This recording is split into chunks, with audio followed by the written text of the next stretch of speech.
Les amis, c'est Jimmy, j'espère que vous allez bien. On se retrouve aujourd'hui avec Jérémy. Salut Jimmy. Salut. Bon, du coup, Jérémy, tu viens de quel endroit? Alors je viens de Istres. Est-ce que tu aurais des réseaux sociaux, quelque chose à partager? Ouais, j'ai des réseaux, mais ceux qui veulent me trouver, ils me trouveront. D'accord, Pas ok. de souci pour ça. Alors, tu fais quoi comme travail? Chaudronnier mécanicien et je travaille à Châteauneuf. Tu as eu ton permis quand? Je l'ai eu la dernière semaine de mai 2024. 2024, ouais. D'accord. Et c'est le permis A2. Alors, tu as eu quoi comme bécane avant, si tu en as déjà eu? Alors il y a quelques années de ça, j'avais une 125 et en fait je l'ai revendue, j'ai pas passé le permis entre temps. Et là ça m'a pété en début d'année de passer le permis. C'était quoi comme modèle de 125? C'était une Derby Senda, un petit monocylindre, 125 cm3, ça marchait pas fort mais c'était pratique. Et là, du coup, tu roules avec cette jolie Kawasaki? C'est ça, ouais. La Z900. Bridée à 2. Bridée à 2, ouais. Un joli petit 4 cylindres. Tu l'as acheté où et quand? Alors je l'ai acheté à Énergie Moto à Salon. Ouais. Et je l'ai acheté le 1er juin, je l'ai récupéré. Quand j'étais en train de passer le permis, j'avais déjà regardé pour prendre celle-là. Et je suis juste passé la récupérer quand c'était bon. Ok. Donc pourquoi ce modèle-là en particulier? Eh ben, c'est les collègues de Énergie Moto qui me l'ont conseillé. Je voulais prendre la Z650 ou une Ninja. Et ils m'ont préconisé par rapport à ma taille et ce que je voulais en faire de la moto. De prendre une Z900. Je roule souvent avec ma fille qui est plus petite. Ouais. Le fait d'avoir la selle un petit peu plus haute, ça lui permet de voir la route et de participer aussi au trajet. D'accord, ça c'est très bien ça. Est-ce que quand tu l'as acheté, tu as hésité avec une autre bécane ou c'était de suite celle-ci? J'ai fait pas mal de concessions pour regarder pour du neuf. J'avais un budget de à peu près 8 000 €. Et ça là, non, ça a été un coup de cœur, quoi. C'est quand je l'ai vu que je suis monté dessus, ma fille pareil, elle est montée dessus et ça a été validé à 300%, quoi. D'accord, donc du coup tu l'as acheté d'occasion? C'est ça, ouais. Elle avait 8250 km. Ok, tu l'as payé combien? 8350 €. Ok. Avec la carte grise et tout ce que j'avais à rajouter dessus, moi, c'était la selle confort, bon, conducteur et passager bien sûr, et tout le reste, elle était équipée comme ça. En plus, la selle confort, elle est sacrément jolie. Hein. Ouais, elle est assez bien rembourrée en plus. Bien rembourrée. Ouais, elle est un peu échancrée sur les côtés, donc on n'a pas de frottement ni rien du tout. Ouais. Et voilà, quand je l'ai récupérée, elle avait déjà la cartouche Léo Vince, support de plaque court, les clignots fumés à l'avant et à l'arrière. Et à l'arrière, ouais. Et tout ce que j'ai fait rajouter, c'était ça, et je trouvais qu'elle était assez bien équipée déjà. Et l'utilisation que tu en fais, du coup, c'est quoi? Quotidien. Quotidien, trajet, travail, je fais balade, je vais chercher les clopes en ville ou autre chose. Je dépose les petits à l'école quand il y a besoin. Je l'utilise tout le temps. Utilisation journalière? C'est ça, ouais. Dès que je peux monter dessus, je monte dessus. Est-ce que tu sais, les révisions se font tous les combien de temps sur cette machine? Alors les révisions sont prévues tous les 13 000 km. Ok. C'est bien ça, hein. Ils sont bien espacés. C'est bien espacé, ouais. Mais c'est quand même préconisé de faire une vidange au moins une fois par an. Ouais, c'est toujours mieux. C'est ça, ça préserve le moteur, ça préserve l'équipement. Et après, pour la revente, eh ben, quand tu fais une vidange par an, tu revends une moto quand même qui a été entretenue. Tu payes combien en assurance sur cette machine? En étant A2 du coup? Alors en étant A2, j'ai pris la formule tout risque plus. Ouais. Équipement, tout, vol, incendie, tout ce qu'on peut s'imaginer. Je suis à 80 € par mois chez April. D'accord. Ça va, c'est pas excessivement cher. Hein. Oui, quand même, tu trouves? Ouais, j'ai 50% de bonus sur la voiture. Ok. Donc, ouais, on va dire que c'est pas forcément trop cher parce que j'ai justement du bonus depuis pas mal d'années. Parce que j'ai vu des petits jeunes assurer des nouvelles machines. Parfois, ça pouvait aller jusqu'à 200 € par mois. Bon, après, ce sont des jeunes qui ont de suite attaqué par le permis moto. Donc là, je pense que c'est encore différent. Mais c'est toujours bien d'avoir du bonus voiture. Et il faut trouver une assurance qui prenne en compte le bonus voiture aussi. Est-ce que tu es satisfait du look? Ah, complètement. Elle est suffisamment large pour bien poser les bras, pour pas se sentir esquiché comme sur une petite cylindrée. C'est déjà beaucoup plus large que sur une MT-07. Quand on monte dessus, ça suit les bras. Tout comme la largeur du réservoir, ça écarte un peu les jambes, mais pas trop non plus. D'accord. C'est ce qui m'a fait aussi l'acheter en même temps. Ouais, c'est sûr. Ouais, la position, elle a l'air confortable. La position, on a le dos droit, on est vraiment bien placé dessus. Quand on met les pieds dessus, les jambes ne montent pas trop, ni sont trop en arrière ou quoi. Ça fait une position assez agréable pour rouler sur de longs trajets quand même. Ah ouais, je suis d'accord avec toi. Ton type de moto favori, c'est quoi? Plutôt trail, sportive, roadster? J'aime bien les roadsters un peu typés sportifs comme celle-là. Ouais. Les GT sportives aussi, du type les Ninja. Et ouais, non, les trails aussi, trail routier GT. Ouais. C'est vraiment les motos de base en fait pour faire de la route. Allez, on est parti pour le test de cette Kawasaki Z900 modèle 2024. Bridé à 2. Alors mes premières sensations au guidon de cette machine, comment est-ce que je me sens? Donc position roadster, bras assez écartés, je trouve le guidon assez large pour un roadster. Bras tendus, Selon moi, vous n'aurez aucune difficulté à faire de l'interfile avec ce genre de machine. Ok, les rétroviseurs sont assez bien positionnés. Je vois bien ce qui se passe à l'arrière. La rétrovision est très bonne. Donc au sujet de la position de conduite, alors dos pas totalement droit, un tout petit peu vers l'avant, mais ça va, c'est pas méchant, c'est acceptable. Alors le feeling au niveau du levier d'embrayage sera très bon, très moelleux. J'arrive à l'attraper avec deux doigts. Pour le frein aussi c'est pareil, il est assez moelleux, j'arrive aussi à le choper avec deux doigts. La selle, machine équipée d'une selle confort, donc c'est un canapé, hein. Je m'y sens super bien. Son la ligne très quali, écoutez, ouais, c'est pas mal, hein. Bon, ça fera moins de bruit que ma Tracer 7, mais ça va. Alors mes genoux, alors ils viennent bien épouser le réservoir est assez large, donc c'est assez confortable, hein. Ça va, ouais, c'est vraiment bien, hein. Position un peu roadster sportif, j'ai envie de dire. Voilà, que genoux un petit peu repliés qui viennent épouser le réservoir. Alors le sélecteur de vitesse au pied, les vitesses passent très bien. Aucune difficulté à trouver le point mort, avec un embrayage moelleux en plus. Écran TFT, fond noir, écrit en blanc. Écran TFT Kawasaki. RAS, on y voit très bien. Ouais. Moi, celle-là, quand je la définis, en fait, c'est agréable et confort. Ouais. Avec la selle et compagnie, en fait, on a une position qui est vraiment naturelle. D'accord. Pas à l'extrême à l'avant, en extrême en arrière. C'est vraiment une position qui est fluide dessus. Ouais. T'en penses quoi de la largeur du guidon? Tu arrives à faire de l'interfile? Enfin, tu n'as pas de difficulté? Alors l'interfile, ouais, non, ça passe nickel. Juste le truc qui est un peu pas top dessus, on va dire. Ouais. Bah, c'est le rayon de braquage. Ah, il est pas ouf? Ouais, il est pas fou. D'accord. Bon, ça c'est bon à savoir. C'est vraiment un de ses défauts, je dirais, en fait, c'est son rayon de braquage. Sur les petites routes, de partout, ça passe. Mais dès qu'il faut faire un demi-tour à des endroits un peu serrés... Il en manque un petit peu? Ouais, il en manque un peu. Ouais. D'accord. Ça, plus le poids de la moto, faire la marche arrière avec les pieds, c'est toujours un peu plus complexe. Est-ce que tu as déjà ressenti des vibrations ou du guidonnage dessus? Non. Non? Non. Bon, ça c'est bien. Même quand il y a du vent, qu'il y a du Mistral, comme chez nous, là, la moto elle bouge pas, elle est posée sur ses roues et elle est collée au sol. Tu peux nous présenter les commandes? Allez. Alors là, on a l'appel de phare. Ouais. On a les feux. Là, on peut choisir le mode. De conduite? Le mode de conduite, ouais. D'accord, ça c'est bien ça. Du coup, il y a combien de modes? En tout, il y en a 4. Il y a le mode sport. Sport. Après, vu qu'elle est bridée, il n'y a pas énormément de différence entre sport et road. Ouais. Après, il y a un mode pluie. Je l'ai testé et oui, ça bride énormément la moto. Et après, il y a le mode perso, rider. Personnalisable. Et on peut juste modifier le contrôle de traction. Ouais, sur plusieurs niveaux? C'est ça. D'accord. Ensuite, il y a les warnings. Klaxon. Clignot. Levier d'embrayage réglable en plus. Ouais. Ça c'est très bien, c'est rare. Hein. De l'autre côté, coupe-circuit et démarreur. Coupe-circuit, démarreur. Un levier de frein réglable aussi. Pareil, les deux sont réglables. L'écran TFT, du coup, tu trouves que ça va? Il est bien lisible? Alors, il est bien lisible, on a toutes les informations dessus. Ouais. On peut avoir le tripart, les baies, la consommation, la batterie. Il est pas mal l'écran Kawa aussi. Hein. Là, le kilométrage total, la température du moteur. En appuyant des deux côtés, on peut directement rentrer dans les menus. Ouais. Là, on peut régler le shifter light, c'est-à-dire à la vitesse qu'on veut.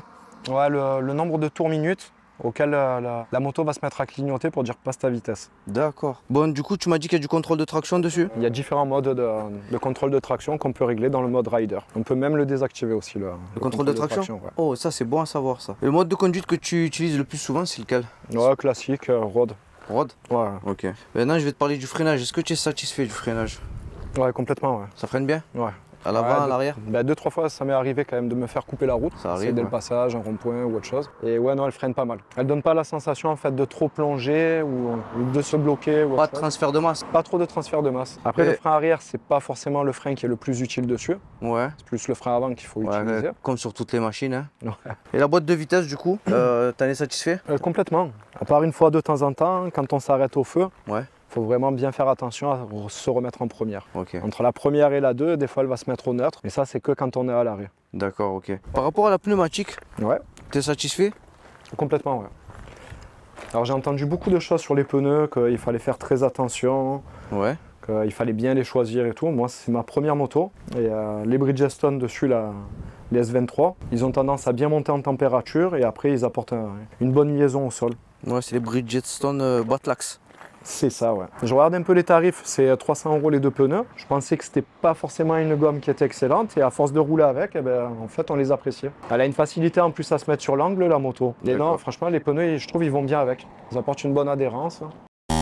Sur cette machine, vous allez avoir un moteur 4 cylindres en ligne. La cylindrée sera de 948 cm3 pour une puissance de 95 chevaux à 8000 tours minute. Machine bridable en 47,5 pour la version A2. Pour le couple, 91,2 Nm à 6500 tours minute. Machine équipée d'un embrayage multidisque en bain d'huile, boîte à 6 vitesses. La transmission finale se fera, elle, par chaîne. Vous allez avoir sur ce roadster un réservoir de 17 litres. La consommation sera de plus de 6,5 litres au 100, vous donnant accès à une autonomie de plus de 200 km avec le plein. Pour la vitesse max de la version A2, 170 km/h pour un 0 à 100 qui lui s'effectuera en 5,3 secondes. Machine équipée d'un très joli écran TFT et de plusieurs modes de conduite. Vous aurez aussi du contrôle de traction qui sera paramétrable et désactivable. Les révisions se feront tous les 12 000 km. Véhicule garanti 2 ans pour un tarif de 9 999 €. Allez, j'accélère un coup. Ok. Ok. Ok.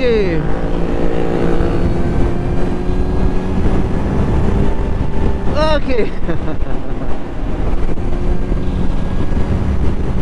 Wow.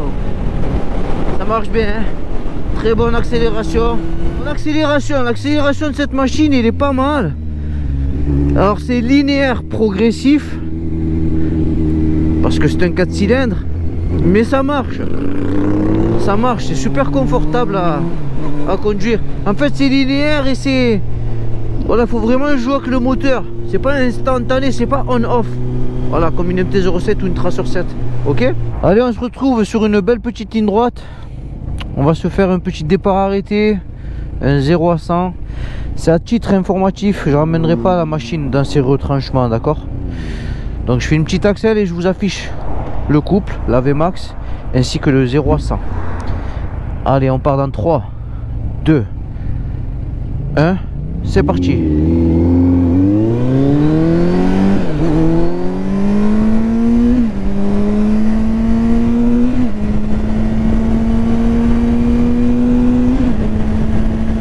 Ok. Freinage avant, ok. Freinage arrière, ok. Freinage combiné, ok.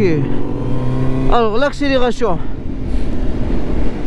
alors ça marche très bien, mais c'est pas brutal. C'est linéaire avec une très bonne accélération, d'accord. Bridage, il va commencer à se ressentir à peu près à 7500 tours minute. Pour le freinage, je trouve que le frein avant freine très bien. Frein arrière, très bon ralentisseur. Et freinage combiné, c'est excellent. Rien à signaler. Alors sur cette machine, le guidon sera un petit peu plus large que sur certains roadsters, je trouve. C'est bien, ça me permet de pouvoir checker mes angles morts, hein, sans avoir à lâcher le guidon. Donc ça va, c'est assez confortable. Aucune protection contre le vent, hein. Ça c'est dommage. On se prend tout dans la poire. Roadster oblige.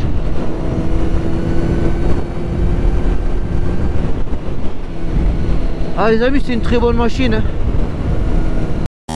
Bon, on va parler un peu du moteur maintenant. Ouais. T'en penses quoi de l'accélération de cette machine? Alors vu que j'ai pas beaucoup d'essais à mon actif, j'ai pas testé beaucoup de bécanes. Moi pour l'instant je trouve que ça va. C'est le 4 cylindres, il a comme avantage, là déjà il vibre pas. C'est une moto qui aucune vibration. Le couple il se distribue au fur et à mesure, donc jusqu'à 8000 tours minute. On peut partir à 2000 tours minute avec un 5e ou même en 6e. C'est des moteurs très élastiques. Très élastiques. Ouais. Après dire performance, si ça marche fort ou pas, je sais pas. Je peux pas mouiller dessus, mais c'est agréable. Rouler sur un 4 cylindres avec une petite cartouche, c'est pas énormément bruyant, ça casse pas les oreilles, on n'est pas obligé de rouler avec des bouchons. Et Non, le moteur il est vraiment très souple et il monte bien dans les tours. C'est des moteurs super souples et personnellement, moi j'aime les 4 cylindres parce que je suis d'accord avec toi, c'est très agréable à conduire dans le quotidien. Est-ce que tu as déjà ressenti de la surchauffe? En ville, Ouais. En ville, on a tendance à avoir un petit peu les mollets qui ont tendance à chauffer. Ok. Et qu'on commence à se faire des bouchons, des trucs comme ça, elle a tendance un petit peu à chauffer. Mais c'est pas forcément le plus désagréable. D'accord. Dès qu'on se met à rouler un peu, on reprend de l'air entre les jambes et ça passe. Alors toi, vu que c'est ta première moto, je vais te poser une question. Est-ce que tu la trouves puissante? Coupleuse, je dirais plutôt. Coupleuse, ok. Je dirais plutôt coupleuse que puissante. Elle a une façon d'accélérer en fait qui est presque linéaire. Ouais. Allez, on va dire 2000 à 4000 tours minute. C'est assez soft. Ouais. Donc c'est facile à gérer pour les petites courbes, c'est pratique de ne pas avoir quelque chose de violent. Bah, pour apprendre à conduire, je trouve que c'est très bien en fait un 4 cylindres. Donc, pas de côté secousse. C'est ça, il n'y a pas d'à-coup, c'est pas brutal. C'est ça. C'est vraiment de la finesse, de la souplesse. Alors du coup, est-ce que dessus tu trouves qu'il y a du frein moteur? Il faut être un peu dans les tours pour avoir du frein moteur dessus. Ok. Toujours pareil, le 4 cylindres, il ne permet pas en fait de ralentir la moto juste avec son moteur. Il faut utiliser les freins. D'accord, ok. Ça c'est bon à savoir. Tu peux nous faire écouter le son de la ligne? Bien sûr.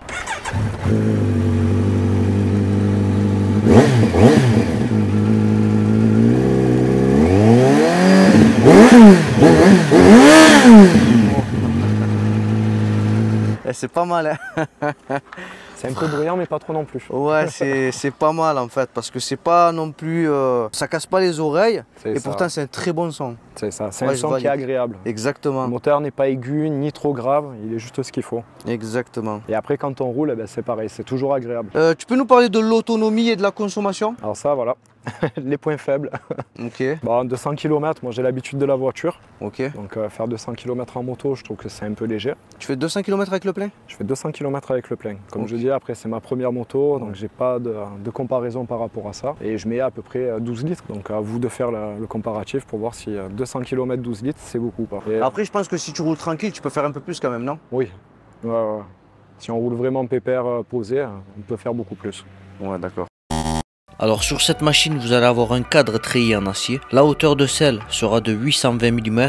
Comme vous pouvez voir sur la vidéo, du haut de mon 1m72, j'ai assez facilement les pieds à plat sur cette machine. Pour le poids 212 kg, tout plein fait. Par rapport au segment, j'aurais tendance à dire que c'est lourd, mais personnellement, je ne l'ai pas trouvé extrêmement lourde. Mais bon, pour la suspension avant, vous allez avoir une fourche inversée de 41 mm qui sera réglable en détente et précharge et qui va débattre sur 120 mm. Pour la suspension arrière, vous allez avoir un amortisseur horizontal réglable en précharge et détente qui va débattre sur 140 mm. Le freinage avant sera assuré par deux disques en pétale semi-flottant de 300 mm avec étrier à 4 pistons. Le freinage arrière lui sera assuré par un simple disque de 250 mm plus étrier à simple piston. Alors sur cette machine vous allez avoir des roues en alliage, 17 pouces à l'avant et 17 pouces à l'arrière. Pour la pneumatique, vous serez monté en 120 à l'avant, 180 à l'arrière. Allez, on va se faire un petit tour de rond-point gratuit. J'ai les pneus chauds. Hop là. Hop là. Hop là. Aucune difficulté à la mener. Ça se comporte bien.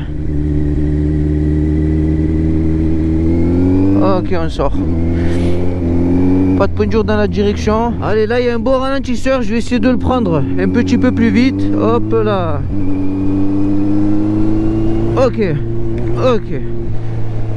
Ok, d'accord. Bon, j'ai compris. Bon, c'est un petit peu ferme, mais les amortisseurs font très bien le taf. Rien à signaler. Allez, on va se tester le frein arrière. 1, 2 et 3. Ok. Frein arrière, c'est un très bon ralentisseur. Mais je pense que vous pourrez pas faire d'arrêt de précision uniquement avec ça. Allez, on est reparti. Allez, je teste le frein avant maintenant. 1, 2 et 3. Ok.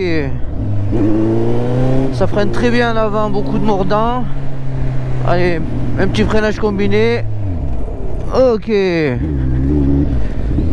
Bon, la machine freine très bien. Rien à signaler. Ah, c'est excellent. Hein. C'est excellent, mais dommage que moi j'aime pas les roadsters. Hein. Ah, les amis, moi je suis un mec du trail. Moi c'est 100% trail. Hein. Ah, je suis pas. Moi je crains le vent, c'est une dinguerie. Comment ça va? Ah, il lui manque juste un petit shifter. Hein. à cette machine et on est pas mal. Hein.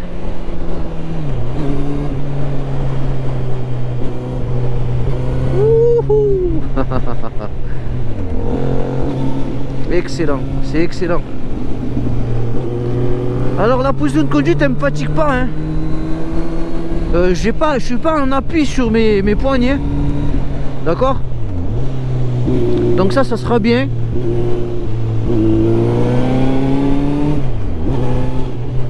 Je suis pas du tout en appui sur mes poignets, donc c'est pas éprouvant, c'est pas fatigant, c'est une position assez confortable, je dirais.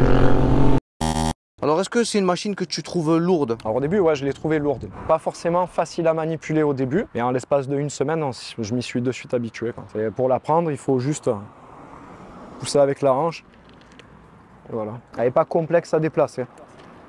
Bon, tu as les pieds à plat dessus? Ouais. Tu mesures combien? 1,72. Et tu pèses combien? 80. D'accord, on est à peu près le même gabarit. Chose, ouais, on a le même gabarit. Alors est-ce que tu trouves que c'est une machine qui sera facile à prendre en main? Ouais, complètement. Ouais. Sur la route, c'est agréable. Commencer à prendre les virages, à pencher, à se faufiler et compagnie, en fait, elle se manipule. On pense que 210 kg sur une moto, c'est complexe au début. C'est ce qui me faisait un peu peur aussi. 4 cylindres, 210 kg, sachant qu'il y a des motos beaucoup plus légères. C'est sûr.